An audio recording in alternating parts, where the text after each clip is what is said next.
All right. We are live. I think so, anyways. But here we are, Moyak.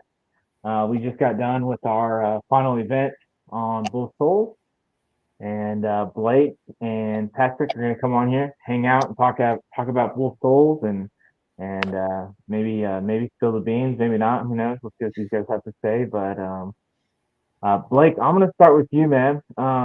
Honestly, I don't think I've ever talked to you at an event. Maybe said what's up or nothing like that. But tell us about yourself and like where you're from, and then just jump into both souls, man. Yeah, man. I mean, born and raised up in Michigan. Moved over to Chicago. Was living there for about 5 years, and then moved here about like 5 years ago, and just found kayak fishing. Was it last year? I think was my first tournament. It was Bull Shoals actually a year ago, and then I went to had a Walmart kayak and went to echo fishing. You guys hooked me up with Old Town PDL, and then just kind of took it all on from there. But for Bull Shoals, man. Bull Shoals was it was different for me because I suck at fishing. Pure luck. I decided I wanted to give an A rig on an A rig. So first thing I did first thing in the morning, came to a point it was about 18, 16 foot deep, threw it in, and right off the bat caught it was the smallest one of the day. It was like a 9.5, I think, and then within probably 20 minutes, I caught my big bass of the day, the 18.5 on the A rig as well. And man, I'll tell you what, it was like two casts after that. I don't know what I hooked onto, but that thing bit, shook, zing, man. About 40-foot line come out and then just snapped right off. I was dreading it, and I didn't know what to do after that because the bite went down after that for me. After those first two, and then the snap off. I just switched over to a little Texas rig, just not no bull weight on or anything, just flipping probably about 2 foot bushes and caught everything there. And then the bite went down for me for like 3 hours. As soon as that sun came out, I couldn't figure anything out, and so I decided to hit this little bluff wall and ended up just throwing a little shaky head, like a little 6-inch, and that's where I ended up making my last two calls. And my last two bass ended up calling me, I think, another 8.5 to put me at, it was like 79.5, I think, right around there. Yeah, man, you ended up with 79.5. The crazy thing is, and I look back at the scores, like you guys were a quarter inch apart. Third place was Steve Van Tassel, a quarter inch apart. Chad's another, half inch down. The next guy's another quarter inch, another half inch, between the top six. It's wild that the scores they're that close to that event. It's pretty interesting. Yeah, they were tight. Blake. I try not to look at the leaderboard once. Yeah, it's tough to do that. There's some days I'm glad that there's no service because I don't have to think about digging in there and looking at that and all that too. So as far as like the last two events, I think Call Me you did pretty well there, and then Bull Souls you did really well there. I mean, did you fish differently for the events? Did you kind of prepare differently, or kind of give us a compare and contrast on those two events? Honestly, for Bull Shoals, I didn't get a pre-fish or anything, but I pretty much fished the same style, just flipping, just a test rig and shaky head for both events. And honestly, I'm just really, really pumped and blessed because I missed two events and I tanked at Truman. And my whole goal this year coming in was to place, be able to do the Tanny top 20, and I ended up placing, I think, 14th. So with those final two, that really pushed me over the top. I'm more than ecstatic and pumped about that. Yeah, I'm a little salty about that because I finished 15th and go. Yeah. Sorry, dude. All good, man. All good. I screwed myself over. I had really good events, and then I just didn't fish well when I needed to. But it's all good, man. All good. And did I miss it? Do you want to talk about like where you fished and what kind of like water you had and all that? Honestly, for Bull Shoals, I can't even tell you where I fished. It was just a random 4 o'clock in the morning. I woke up and I pulled up the map and I said, "Hey, this is where I'm going," and I just sent it. It was a big Hail Mary. It was more northern though, and the water conditions it ended up being perfect for me. It was like a little murky, but not too muddy. So it was about 2 to 3 foot visibility. It was perfect for me. That's awesome, man. That's awesome. Well, Patrick, you took home the cake. You got big bass, and you took first. Um, tell us first before you get into both tolls and all that. Talk to us how long you've been kayak fishing and doing these tournaments. So, um, my friend Brian Ballard got me into it originally.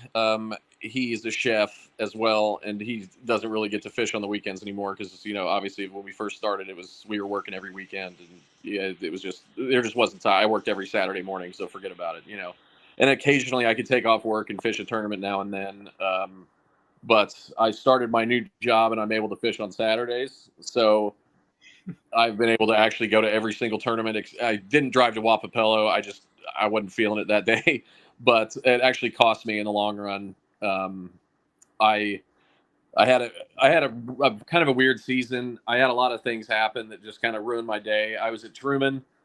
Um, it was really tough. Like 12th, it was Chocolate Factory. It was Wonka's Chocolate Factory when everybody was there. The All American was at the same time. There was like 40 boat ramp I went to, and it was just crazy. And like we all took off at the same time. We all fished. Nobody caught a thing. It's like we all came back to the ramp at the same time. Be like, dude, half these guys lived in like Wisconsin and like Minnesota and stuff, and they're just like, dude, screw this. I'm driving back tonight. Like I'm done.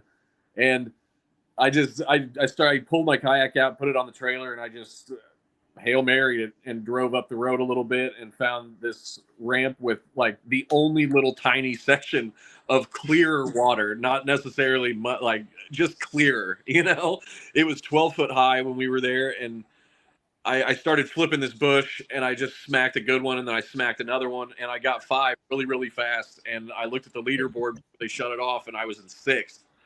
And I go to this one area and I fish some more, and like right at about 1:30 before the tournament was over, I start heading back to the ramp, and I'm trying to submit my fish on my phone. My screen stops working, and it wouldn't let me submit my fish at all. And I kept restarting and restarting my phone, and I had about an hour and 15-minute drive home. And I was just like, my wife could probably fix this. I was like, but I can't call her. I can't call anybody. I couldn't call Booth and tell him, like, I couldn't call anybody. I was just freaking out. I was like, this isn't going to work. And I get home, and I tried to input my fish, and I looked at the clock. It's 30 minutes past. So I got a 0 for the. I zeroed out, and I had, almost 80 inches. It wasn't bad, like I was doing okay, but that hurt me really bad. That just sucked the life out of me. Any positivity I had. Excellent. I was just like, screw it. I screwed myself the year. Like it just, and then the Wapapello zeroed out on that one, and it was just a rough season. But I ended up in like 55th before Bull Shoals, and or 55th going into it, and after like obviously when I got first, it dropped me into 47th, I think 46th, so I barely made the championship. That was like my only goal was to make that championship, like at least qualify for the championship, and it was luck, dude. Like that hour and a half, it was all Nico rigging, all of it. Like I didn't get a bite on the spinner bait. The A rig didn't do anything for me. I even threw the glide bait on a point or two. I threw the crank bait. Like I was fishing everything. I threw my whole tackle box at him and couldn't find anything. And finally, I was just like, I'm going to the Table Rock Confidence bait, the PB and J Nico rig, and I'm just gonna throw this thing until the tournament's over, and then I'm gonna go home and cry myself to sleep. And yeah, like I said, it was that tiny little 25-yard space, man, that I threw it on this bluff wall and hit the rock and fall down, and I'd get a little tick, and I'd set into it, and it was all 13 inches, and then that 20 and a quarter and that 18 that put a big old smile on my face. I didn't think I was going to win by any means. I mean, by then the leaderboard was gone. The last time I looked at it was like 78 and a half. I was like, dude, I'm at 79 or like 79 and a quarter or 79 and 3/4. I think like right there. I was like, I'm close. I was like, but it's going to pop in and have 82, 83. and it, like we get to the thing, and then it was 81 inches was the leader, and he accidentally double submitted a fish, and it was just like I get home and I'm standing in my bathroom with my daughter, and I'm just like, yeah, like just freak out, and she's like scared, like, whoa, what is he yelling for? But yeah, it was a happy deal, happy day for sure. That's great. Tell us about that Nico rig. Like, why does that give you, like, I've fished it. I haven't had good success on it. Like, what is it? Well, I know Marty Hughes, he lives by it. And what is, like, how are you fishing it? And give us some pointers on that. I mean, I use it for everything around here. It works wonderfully in super clear water. Like at the beginning of the season, you know, when the winter time is starting to transition before it flips over and the water is like 15 to 20-foot visibility in Table Rock. I mean, you can read a newspaper at 20 feet. It was the one bait that I always got I always got bit on. It didn't matter if I was on these graceful like gravel points, transition banks, anything like that. A big chunk rock, it doesn't work too well because it tends to fall down in between the cracks and there's just nothing there. You get snagged a lot. But like gradual docks, transition points, anything, it was really weedless for me, so I could throw it around power lines and you know those dock cables they have, and just eventually get it over it. And I just always caught them on it. It's like my safety bait, you know, when the power fishing's not working, it's just slow down, go as slow as you possibly can, and just take a little ticker on the bottom, and that's all it takes. But the PB&J seems to be my like go-to. I know guys use green pumpkin and a lot of probably June bug when it's muddy, and PB&J was just really natural color to me. It kind of like Table Rock crawdads in the summertime and stuff like that get that kind of pale pinkish weird color to them. That's kind of what that's usually what works for me. But it works in the river, any river, James River. It catches giant smallmouth or smallmouth up there in smallmouth or smallmouth. But yeah, it just works for me. It's lightweight and I can skip it under anything, and I just love it. I love it. It used to be the Texas rig, but the Gene LaRue crawdads, the biffle bugs, they stopped making them like 4 or 5 years ago, and it was like heartbreaking because it was like I caught my biggest bass ever in Table Rock on that bait, and I was like, it was just a great thing for me. Always green pumpkin dipped in the chartreuse, and it always worked for me. And then they stopped making them, and it was heartbreaking. So I watched one of them YouTube videos on Nico rigging, and I thought it was cool. The chicken rig was too hard to tie, and I just wasn't interested in it, and I was just like, screw it. I was like, this seems easy. And the little O-rings that they make you, or they wanted you to put on there, I did that for a long time, and I actually got hung up a lot more doing it that way. So I always go, obviously, hook facing up, and then I go through the worm, and it actually makes it almost completely weedless. It's really tough to get snagged on it. I've thrown it in trees. I threw it at bull shoals when we went in the springtime, and it skips under that stuff really well. And it's, you know, if you got heavy enough line, you can get them out of there pretty easily. 2/0 hook, 2/0 or big, never smaller than that. Your hookup ratio goes down the tubes when you use like a 1 or a 2/0. I would always go 3 or 4. That's cool, man. That's exciting. I've thrown it a couple times. I just haven't found that confidence in it. I know, like I said, you know, Marty Hughes, he throws that thing. He sells weights for them. He paints them and all that too. And I just haven't got into it, man. I probably need to pick it up. And are you throwing on a spinning rod most of the time, or always 20-pound braid to 10-pound leader fluorocarbon? And I found that exposed weights, you will not catch them as much. If you have like those little bullet weights that with a nail on them that you slide into the top and it's exposed, they don't catch fish as well as like the nails that you actually have to. The annoying part is the Elastec baits, the Zinker Z's, the 0Z2 Strike Kings. It's tough to get that nail down in there because that Elastec wants to kick the weight back out every time you put it in there. I found that the Strike King ones, if you can get down far enough, it actually has like a hollow part inside the tube where you can actually like push that weight all the way down and then pull the plastic over it. And that gets me a lot more bites than any kind of external weights. I've run out of those nail weights before and then put on one of those little, you know, the knobs at the end, and it's like I just stopped getting bit. I don't know what it is. I don't know if they're shy of it or anything, or if it just acts differently on the bottom. But it just, I like the just regular nail weights better. And tungsten doesn't matter at all. You don't need to spend the extra weight or a tungsten weight to do it at all. You'll catch them on it. It's just slow down. Just go really slow and just try to make sure your bait's standing straight up and down. The last tech tends to waterlog and bend real bad, and then it gets real floppy and flaccid. It's you got to change that more or less. They say it's the toughest bait ever, but it isn't. Not at all. Yeah, until you get it with some other baits in the tackle box, and it just nope. Yeah, and Elastec works better than the actual like just regular plastic. I'm not sure what it's like poly something arene or I don't know, but the Elastec tends to work a lot better. It just has better action and it's lighter. It floats better. The big heavy rubber ones I've never really had a lot of, or the plastic ones I haven't had a lot of luck on them. Yeah. So looking at the standing for AOI, Patrick, you finished 44th. Which that was a huge, big old chunk of points for both souls. I gave you 388. And then Blake, you finished 14th. But yeah, let's, talking about, the top 50 going to Table Rock. I know, Blake, you talked about you're headed down there this weekend for the camo event. Is that right? Yep. Yes, sir. Yeah, I'll be taking off tomorrow. Nice, man. Is there then a 2-day event as well? Yeah, there's a 2-day as well. Yeah, it's gonna be Saturday, Sunday. Well, you should have plenty of practice then between free fishing and then the tournament, and then probably some more free fishing, huh? Yeah, I'm hoping I can find a spot.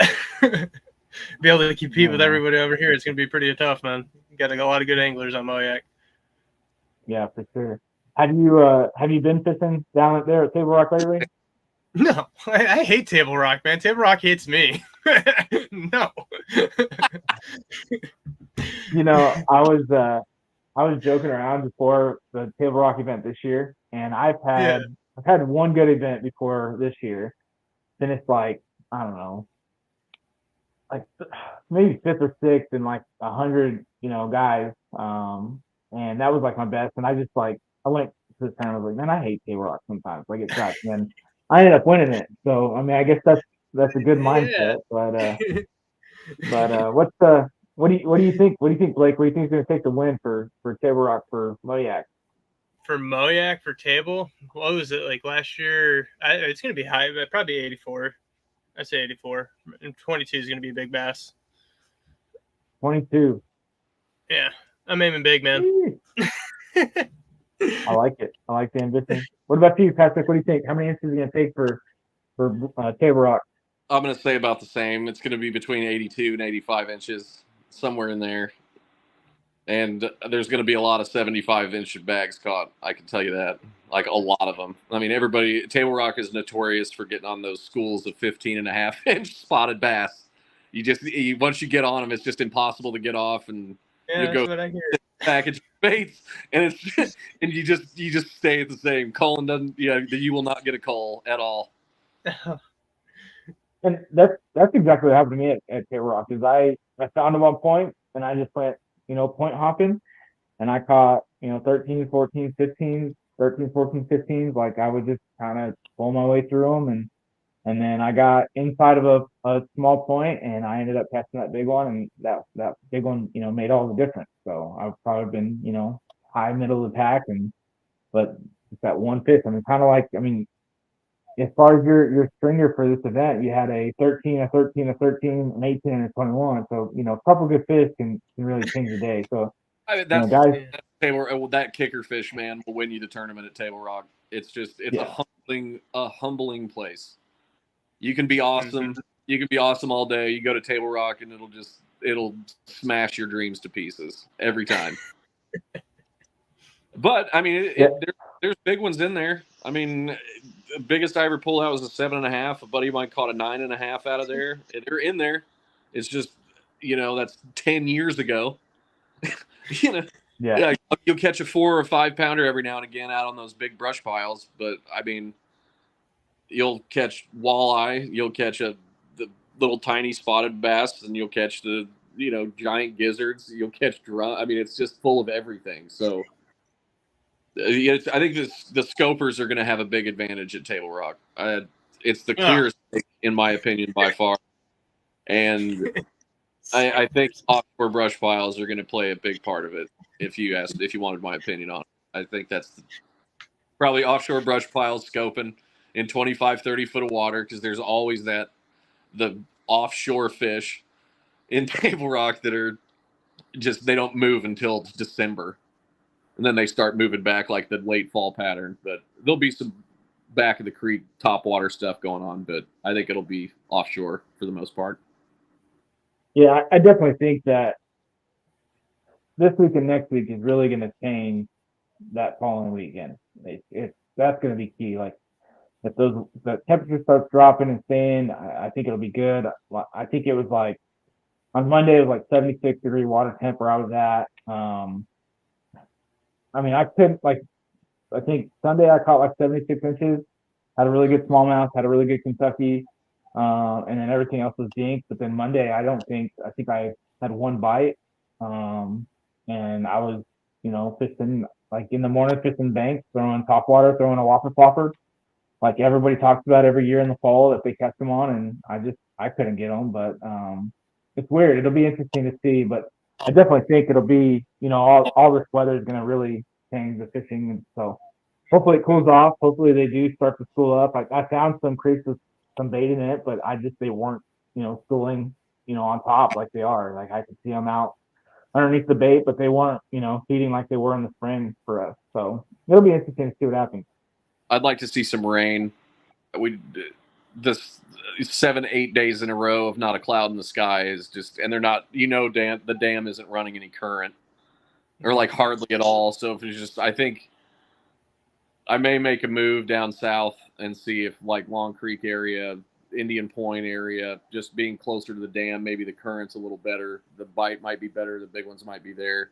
Ants Creek didn't really produce anything, but that was, it was just tough. The buzzbait bite was great in the morning, and then they just shut off.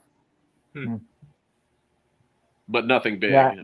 All 8 and 9 inches, and then 117, like right at the beginning.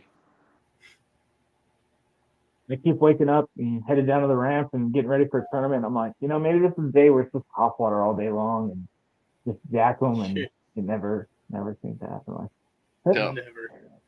I had an old man at Palmy yell at me about, you throw top water all day here, brother.